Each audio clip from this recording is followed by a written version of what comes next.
αγοράς και γενικότερα στην Ελλάδα. Είχαμε τα τελευταία χρόνια στην Άρτα, τι προβλήματα είχαμε, τι προοπτικές υπάρχουν και τι βλέπουμε εμείς σαν στην αγορά. Εγώ είμαι διευθυντής στο κατάστημα της Intercom στην Άρτα, το οποίο δουλεύουμε γύρω στους 3.000 τόνους ελιές, στους οποίους εξάγουμε όλη την ποσότητα. Η εταιρεία είναι η μεγαλύτερη στο είδος, κάνει γύρω στους 20.000 τόνους ελιές, 55% κατευθύνεται και εδώ στην εξωτερική αγορά.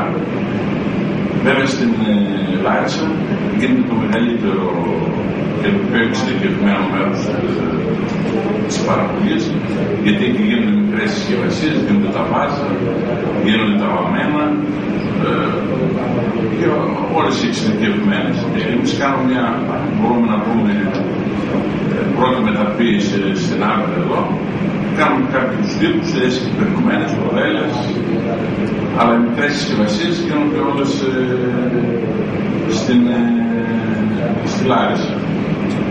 Θέλω να πω κάτι για την ηλιά, ότι ενώ η Ελλάδα δεν έχει μπορέσει να μπει στο λάδι να κερδίσει αξιόλογα ποσοστά στις ξένες αγορές, αυτό δεν συμβαίνει στην ηλιά.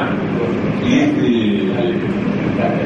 έχουμε πολύ σημαντικό ποσοστό, το οποίο φυσικά μπορεί να βελτιωθεί, και αυτό οφείλεται στις επενδύσεις που έγιναν από εταιρείες του κλάδου, όπως είναι η δική μας, αλλά και σε εξαιρετικές ποικιλίες ελαιών που έχουμε, πιο πολύ πέρα από τις παραδοσιακές, όπως η δικιά μας η κονσερβόλια Άρτας, κυρίως η Καλαμών, που είναι η πιο δυναμική ελιά στον κόσμο, αλλά και η Θαγκρική, η οποία ανέβηκε ραγδαίως και τα τελευταία χρόνια η ποικιλία αυτή έφτασε από 10.000 τόνους που ήταν, αυτή τη στιγμή να έχει παραγωγή που προβλέπεται φέτος στην Ελλάδα και 5.000 τόνους.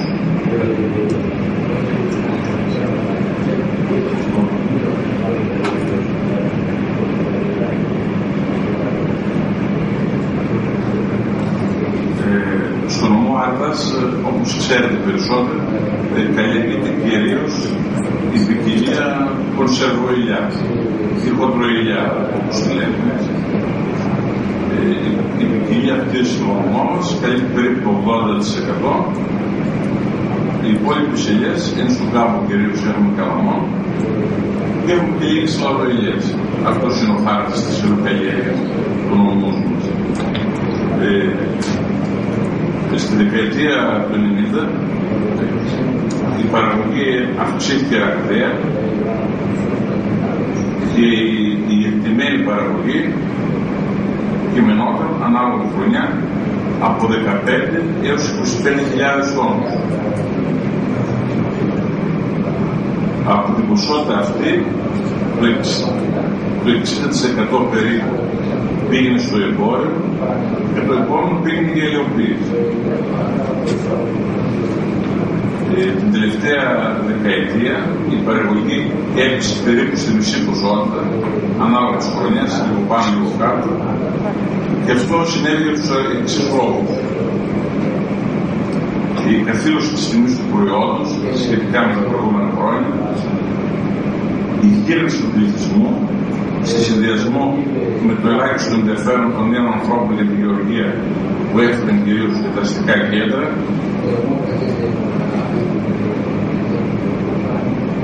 το αυξανόμενο κόστος παραγωγής, λιπάσματα, φάρμακα, εργατικά αυξάνονται συνεχώς, ενώ η τιμή του προϊόντος κειμενόταν στα ίδια επίπεδα. Τέταρτον, η ραγδαία άνοδος της ποικιλίας ελιάς Χαλκιδικής που σιγά σιγά εκκόψε στην αγορά την κονσερβοηλιά.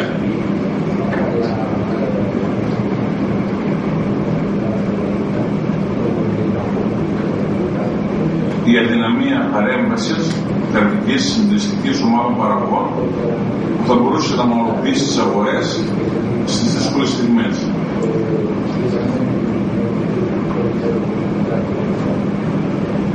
Τα επόμενα χρόνια προβλέπεται διεθνώς αύξηση της παραγόμενης ποσότητας αλλά και αύξηση της κατανάλωσης της βρώσιμης ελιάς. Έτσι εκτιμούμε ότι οι τιμές θα είναι τουλάχιστον στα ίδια επίπεδα. Σε αυτό συνηγορούν οι απόψεις διεθνών οργανισμών, ο ΑΣΑ, ΦΑΟ, που προβλέπουν τα επόμενα χρόνια αύξηση στις τιμές των αγροτικών προϊόντων.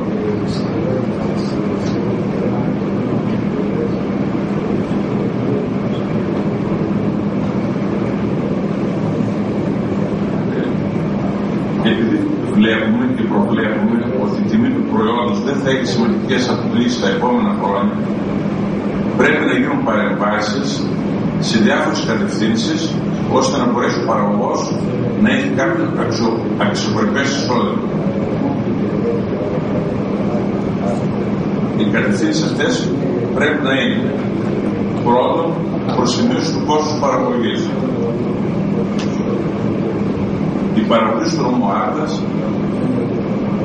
έχουν μικρό πλήρο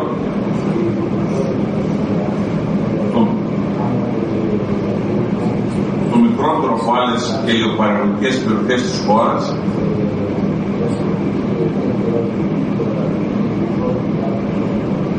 και μεμονωμένα και όχι κατάλληλα οργανωμένα αντιμετωπίζουν τις αγροτικές εργασίες.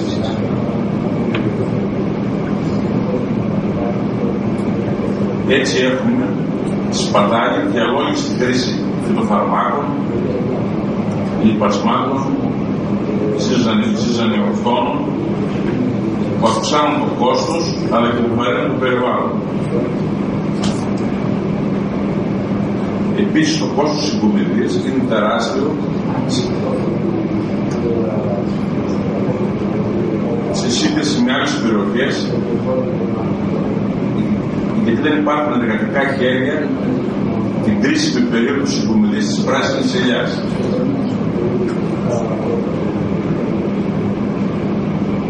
Έτσι, για παράδειγμα, στη Χαλκιδική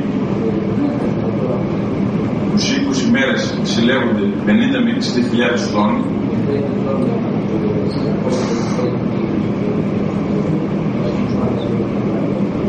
και έρχονται νόμιμα εργάτες από τις γειτονικές βαλκανικές χώρες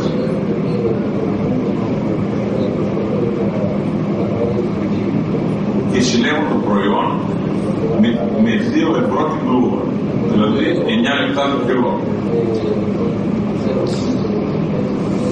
Αυτό αν οργανωθεί θα μπορούσε άνετα να γίνει στο νομό μας.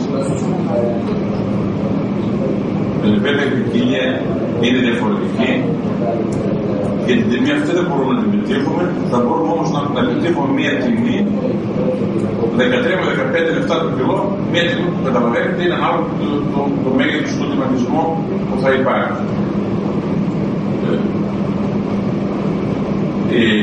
Κάτι άλλο το οποίο δεν το είδαμε ποτέ στην Άκρη, και αυτό θα σας πω τώρα είναι κάτι που γίνεται κατά κόρο στην Ισπανία, είναι η μηχανική συλλογή του προϊόντος της πράσινης ελιάς. Σήμερα τουλάχιστον το 20% της πράσινης ελιάς οξυδώνεται. Έτσι λέμε οξυδώνεται για πιο έτσι, είναι πιο εύκολο. Οξυδώνεται σημαίνει είναι οι βαμμένες ελιές. Πέρα από τις πράσινες ελιές δηλαδή,